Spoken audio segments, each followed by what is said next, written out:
Hello, my name is Ravindu Karunaratne and I'm a 9th grader at Hamden Hall Country Day School. Today I'm going to be presenting to you my latest invention, the all-in-one twist and turn PD utensil holder. PD stands for Parkinson's disease. I've been an inventor at the Connecticut Invention Convention for 6 years, and most of my inventions have been designed to help support the elderly community. Because as I was growing up, I'd seen my grandma, a PD patient, struggle throughout her daily activities, and I wanted to make an invention that could help support her. But unfortunately, she passed away last year.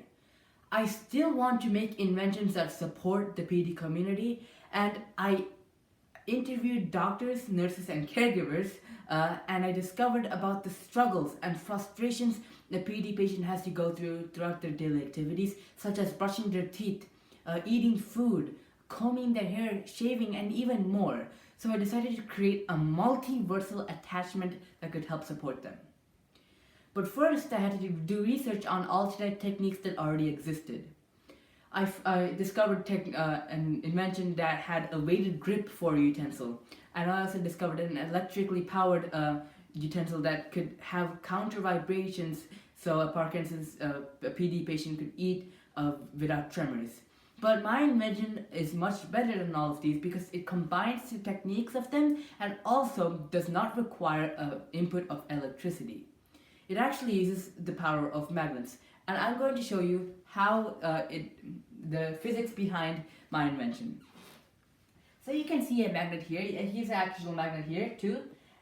You can see the north and south poles, and the field lines drawn in red goes from the north to the south pole. And as you get closer to the magnet, the field strength increases. But it's a bit different in this one, where it's wedged between two metal rods. The field strength decreases as you go inwards, and some of the field lines actually manage to penetrate the metal rods. So in this case, if I have a metal object right here, it would actually attract. Now it's a bit different in this scenario. So you can see the two magnets right here, but this time the poles of one magnet is reversed. So as a result, the field lines of the magnet do not look like this. It actually finds a shortcut, and the north end goes to the south end, and this creates a shortcut. And as a result of this, any metal object right here doesn't really attract as well because the field lines do not penetrate the metal rods. So I'm going to show you how this actually works in my invention.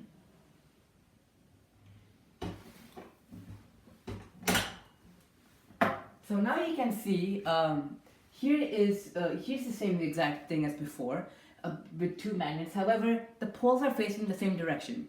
This actually creates a much higher field strength, and metals actually attract much better. So this actually is inside a plastic shell, and these are two different cylinders. And when the cylinders are twisted, the poles of one magnet are reversed. So this actually, as I mentioned before, this actually decreases the field strength by a lot. So I'm going to demonstrate how that actually works. So here we have a fork right here, and it attracts very well, right, as you can see here. But when we have the same opposite poles facing upwards, it falls off. So essentially, what my invention does is that you can twist it. It either increases the magnetic field strength or it decreases the field strength. So what I plan to do is have a PD patient wear two rings, one on their index finger and one on their thumb, and then I'd have them hold my invention and twist it so the poles are facing the same direction, causing the metal rings to attract. So their grip strength will be much easier, and they'd also attach it to any utensil they like, so they can easily do any activity they want. So now I'm going to show you my prototypes very briefly, because the prototypes are also on my lab notebook. So here's my first prototype. It's not as good because this was my first time using a 3D design software called Tinkercad. It did not work as planned, it did not fit. So I decided to create my second prototype. this actually worked way better. You can see that I can actually turn it, twist it, and this actually, as I mentioned before, it switches the poles. But I still wanted to find a place where I could actually put my utensil in, and that was with this final iteration right here. And you can just simply, there's a slot right here where you can put your utensil in. We have a fork here, but you can also put a knife here as well. So now I'm going to show you the interior part. So in this top cap right here, the cap that we circle, there are two magnets wedged between two metal rods, if you can zoom in. And in the bottom cylinder right here, there are two magnets wedged between the two metal rods, and you simply wedge them together. You see these lines here, zoom on them.